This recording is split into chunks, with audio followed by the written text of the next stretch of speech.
Hello again everyone, Dr. Dan Bockmann here. Today I want to talk about why a 20-second long stretch is virtually useless in my opinion. And the thing is, the reason I bring this up is because very often that's what you're going to hear prescribed to you by whoever's putting together a stretching regimen, or whether it's a PT or trainer, chiropractor, whoever. They're going to tell you, yeah, hold for about 20 seconds. Now, it all goes back to what a stretch is actually good for. What is this tool for that we use as part of our rehab protocol?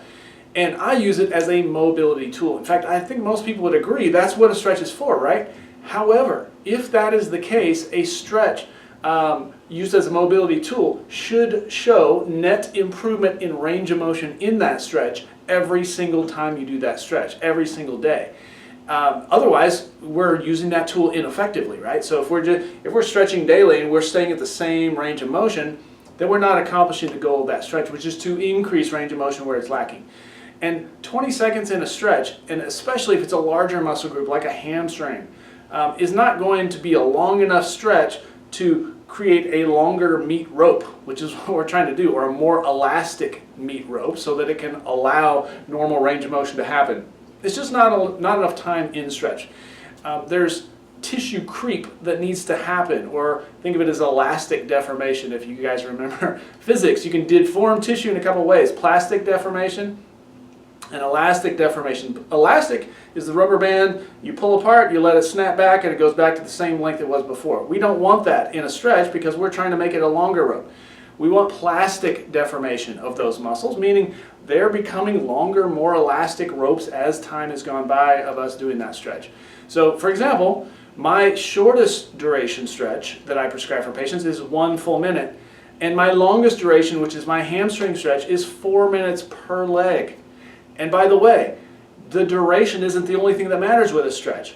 What about intensity? What about frequency? So, and as an example with my prescription, on my hamstring stretch, I say a 4-minute stretch per leg, at least once a day, twice is even better.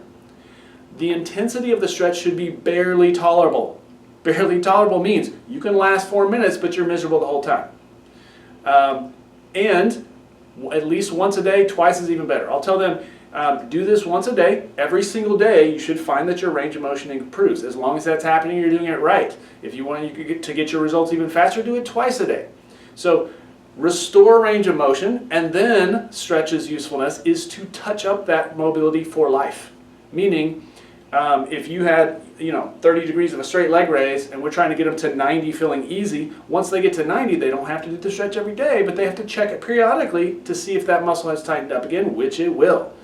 So I hope that's made some sense, and I hope you guys can try that in your practice or on yourselves and see, hey, am I seeing net improvement in range of motion every single day I do this stretch? And if so, you are using it you are accomplishing the goal of a stretch. And if not, try making a longer duration stretch, or a more intense stretch, or a more frequent stretch until you get the results that you're looking for. Hope you guys enjoyed that. Hope that seemed helpful, or at least interesting. If so, share and like. And also, if you have questions that you'd like answered yourself, leave those in the comment section below. I'd be happy to leave a custom video answer to your question. Till next time, see you guys.